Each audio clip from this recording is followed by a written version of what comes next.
We continue now with our special focus on lawlessness in the country. South Africa still reeling from the tavern shootings that have claimed the lives of 21 people in Soweto, Katlehong and Pietermaritzburg last weekend. These attacks took place as the country is marking 1 year since the July unrest, which many say was stirred up through social media.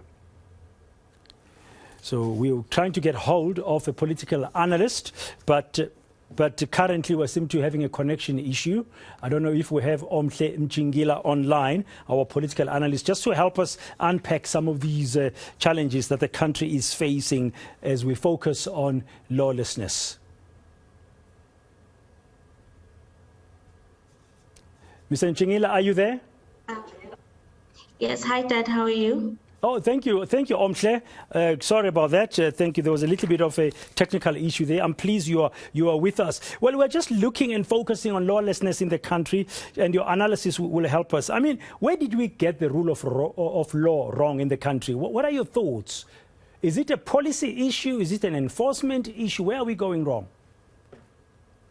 I think, Dan, for us and in South Africa, we're really very, very lucky to have a constitution that is well written and very comprehensive about the rule of law. I think our biggest loophole and our shortfall as a country comes to enforcing the rule of law. As we've seen, South Africa has a accountability issue, not only just in governments, but in different sectors of our country.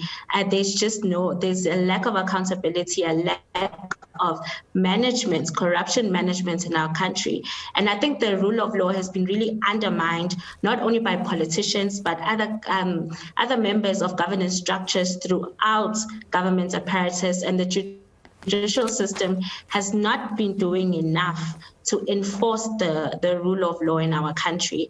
And it goes to show that even the rule of law has, a lot of citizens have lost confidence in our judicial systems because there's no recourse for politicians.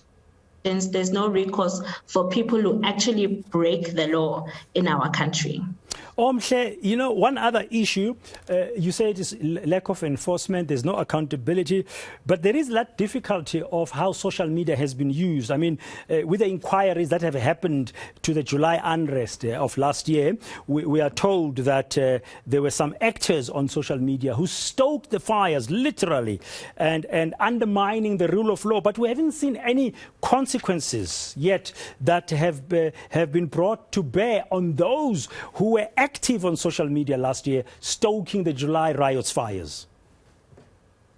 You know, Dan, I'd like to firstly say that I think the issue here wasn't really social media. Social media during the time of hard lockdown at the start of the pandemic was the only civic space citizens had to debate, discuss different political ideologies. And we also saw a spread of different political ideologies spread very fast through social media during the lockdown and during hard lockdown during the COVID pandemic.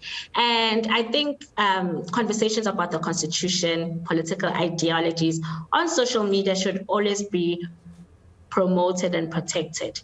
The danger came into that the conversations or the stirring up came at a time when the country was already frustrated. So conversations around different political ideologies really fell on fertile ground, and then the danger being civic frustration for their own political agendas that we saw in the July unrest last year. But we must be very careful of this because a lot of people who participated in the July unrest last year in terms of looting, the burning down of factories, these really were people who did not necessarily, you wouldn't find them on Twitter or on Facebook participating in these political debates. And I think we just need to look at social media from a very holistic point of view, who has access to it, who doesn't have access to social media, and who has the comprehension also to understand the type of political slurs, the type of political ideologies that are also being discussed on social media. So I think it's a bit of both, where there were people on social media who were contributing to what was happening in the country.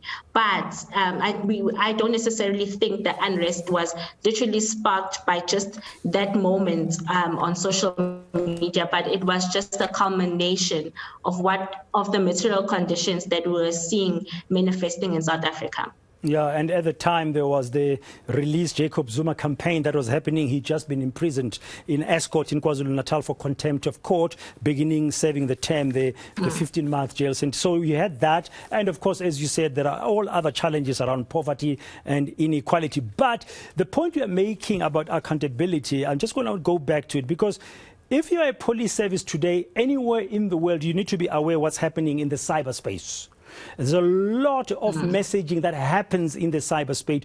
Yes, it's a minority of the population that's active on such spaces because of all kinds of conditions that we are under. But it looks like last year in our country, neither the police nor the political leadership was actually ready or prepared for what happened in terms of that spread of that cyber messaging, limited as it were. I think it's a loophole that you find in many African countries and countries basically in the global south. Understanding social media, understanding how different types of communities use social media as a form of protest. They use social media as a form of space of civic debates and civic conversation, but also use social media as a political weapon so that different agendas can play out in society. And I think governments across the globe, and especially in South Africa, should start taking note of how social media can be used as a tool against civic spaces, against healthy democratic spaces as well, and how that can also be used as a space to also stir up violence, to also use social media as a means to actually I would necessarily say as a means to actually get the country to a point of instability, and using the frustrations of people to actually move other people's agendas ahead in the political space. And it's very important that experts are actually included in the policy drafting around the safety of social media, around the democratic use of social media, because we must be very careful to not allow governments to just give, for us as citizens, to allow governments to give them free rein on how we use social media and how we use our different civic spaces and civic tools and instruments of protest and conversation. So it's very important that government looks at this at a very holistic view by including experts to actually advise them around the use of social media, especially in the political atmosphere that we are currently in.